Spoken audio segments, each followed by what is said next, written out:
കർത്താവിന്റെ നാമം വാഴ്ത്തപ്പെടുമാറാകട്ടെ. നമ്മെ ക്രിസ്തുവിൽ ആക്കി വെച്ചിരിക്കുന്നു. We are in Christ. അപ്പോൾ തന്നെ ക്രിസ്തു നമ്മളിലുമാണ്. Christ in us.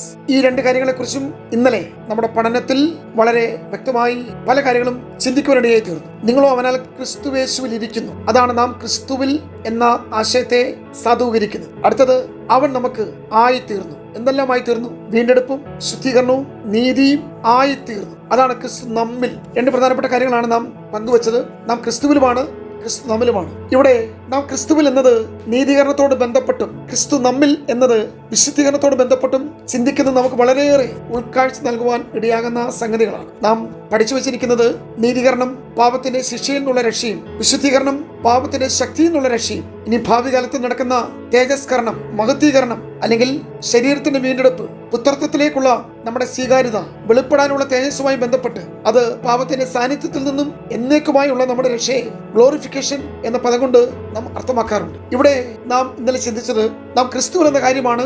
ഇന്ന് നാം ക്രിസ്തുവിലായിരിക്കുന്നു.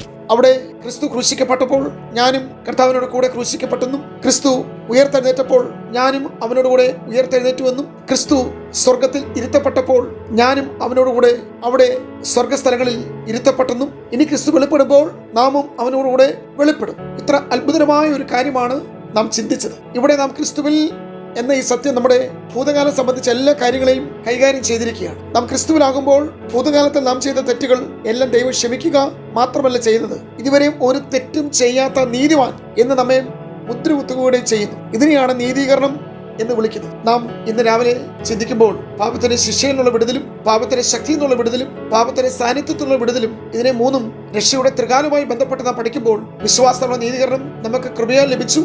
അത് ക്രിസ്തുവിന്റെ കാൽവരി മരണത്തിൽ കർത്താവ് സമ്പാദിച്ചു നൽകിയ വീണ്ടെടുപ്പിന്റെ വിലയെ ഞാൻ വിശ്വാസത്താൽ സ്വീകരിക്കുമ്പോൾ ദൈവം എന്നെ നീതിമാൻ എന്ന് കണക്കിടുകയും അതുവരെ ഞാൻ ചെയ്ത തെറ്റുകൾ ക്ഷമിക്കുകയും എന്റെ നീതീകരണത്തിന് ശേഷം ദൈവഭാഗ്യം ഞാൻ ഒരു തെറ്റും ചെയ്യാത്തവനെന്ന നിലയിൽ എന്നെ നീതിമാൻ എന്നുള്ള പദവിയിലേക്ക് എന്നെ പ്രൊമോട്ട് ചെയ്യുകയും ചെയ്തു. ഈ ലോകത്തിലെ കോടതികൾക്ക് ഒരു വ്യക്തിയെ, കുറ്റവാളിയെ, അവനെ ശിക്ഷയിൽ നിന്ന് മോചിപ്പിക്കാൻ കഴിയും, ശിക്ഷ ലഘൂകരിച്ചു കൊടുക്കാൻ കഴിയും, അല്ലെങ്കിൽ അവന് ന്യായമായി ലഭിക്കേണ്ട അർഹമായ ശിക്ഷയിൽ ഇളവ് ചെയ്യാൻ കഴിയും. കുറ്റവാളിയെ സംബന്ധിച്ച് ഇതൊക്കെ വാസ്തവമാണ്. പക്ഷേ ഒരു കോടതിക്കും ഈ കുറ്റവാളിയെ ഒരു തെറ്റും ചെയ്യാത്തവൻ എന്ന രീതിയിൽ, നീതിമാൻ എന്ന രീതിയിൽ അവനെ അഭിസംബോധന ചെയ്യുവാൻ കഴിയുകയും. ദൈവം നമ്മുടെ ഭൂതകാല പാപങ്ങൾ ക്ഷമിച്ചാൽ മാത്രം പോരെ.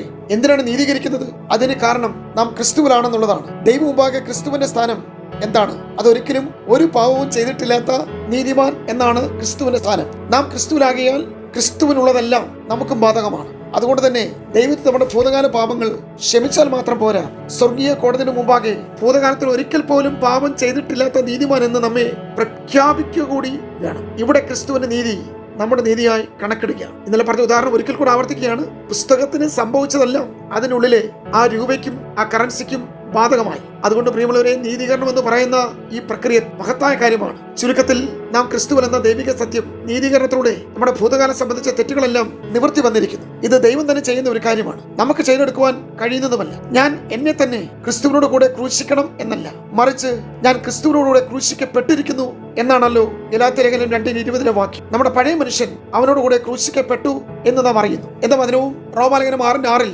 നമുക്ക് കാണുവാൻ കഴിയും. നാം പഴയ നിയമ തിരുവെഴുത്തുകൾ ചിന്തിച്ചാൽ ആദാമിന്റെയും ഹവ്വയുടെയും അനുഭവം ഇത് വ്യക്തമാക്കുവാൻ നല്ലൊരു ഉദാഹരണമാണെന്ന് തോന്നുന്നു. ഏദൻ തോട്ടത്തിൽ പാപം ചെയ്തപ്പോൾ ഇരുവരും നഗ്നരായി തീർന്നു. ഉടനെ അവർ അത്തിയിലകൾ കൊണ്ട് വസ്ത്രമുണ്ടാക്കി നാണം മറയ്ക്കുവാൻ ശ്രമിച്ചു. എന്നാൽ ദൈവം ഒരു മൃഗത്തെ കൊന്ന് അതിന്റെ തോലെടുത്ത് അതുകൊണ്ട് അവരുടെ നഗ്നത മറച്ചു.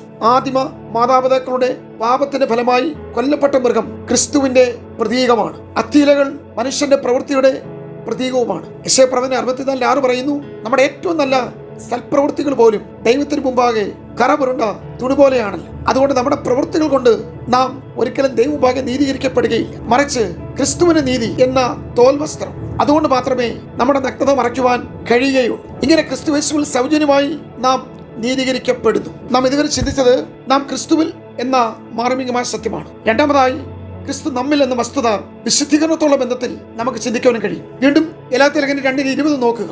ഞാൻ ക്രിസ്തുവിനോട് ക്രൂശിക്കപ്പെട്ടിരിക്കുന്നു, ഇനി ജീവിക്കുന്നത് ഞാനല്ല, ക്രിസ്തു അത്രേ എന്നിൽ ജീവിക്കുന്നു. ഇതിന്റെ ആദ്യ ഭാഗം നാം ചിന്തിച്ചു കഴിഞ്ഞു. ഞാൻ ക്രിസ്തുവിനോടുകൂടെ ഭൂതകാലത്തിൽ ക്രൂശിക്കപ്പെട്ടിരിക്കുന്നു. എന്റെ പഴയ മനുഷ്യൻ അവനോടുകൂടെ ക്രൂശിക്കപ്പെട്ടു എന്ന് ഞാൻ അറിയുന്നു. ഇത്രയും ശരിയാണ്. എന്നാൽ തുടർന്ന് പറയുന്നത് നാം പലപ്പോഴും ആ ഭാഗങ്ങൾ വേഗത്തിൽ വായിച്ചു വിടും. എന്നാൽ സസൂക്ഷ്മം അത് മനസ്സിലാക്കുന്നതിൽ നാം പരാജയപ്പെടും. എന്നാണ് അടുത്ത വാക്യം. ഇനി ജീവിക്കുന്നത് ഞാനല്ല, ക്രിസ്തു എന്നിൽ ജീവിക്കും. ക്രിസ്തു നമ്മിൽ, ക്രൈസ്റ്റ് ഇൻ അസ് എന്നത് നമ്മുടെ വർത്തമാനകാലത്തെയും ഭാവിയെ സംബന്ധിച്ച ഒരു കാര്യമാണ്. ദൈവത്താൽ നീതീകരിക്കപ്പെട്ട നമ്മൾ ഇനി വിശുദ്ധിയുടെ പാതയിലൂടെ മുന്നോട്ട് ഓടണം. എന്നാൽ അത് ചെയ്യുന്നത് ഞാനല്ല, എന്നിൽ വസിക്കുന്ന ക്രിസ്തുവാണെന്ന് ഈ ഭാഗം വായിക്കുമ്പോൾ നമുക്ക് വ്യക്തമാകും. ഒന്നുകൂടെ എടുത്തു പറയുന്നു, വിശുദ്ധീകരണത്തിന് വേണ്ടി എല്ലാം നിർവഹിക്കുന്നത് ഞാനല്ല, എന്നിൽ വസിക്കുന്ന കർത്താവാണ്. Not I but Christ in me. വിശുദ്ധിയുടെ പാതയിലൂടെ വിജയകരമായി നമ്മെ മുൻപോട്ട് നടത്തുവാൻ നമ്മുടെ കർത്താവ് ശക്തനാണ്. യൂദാപ്പോസ്തല ലേഖനം 24-ാമത്തെ വാക്യം പറയുന്നത്,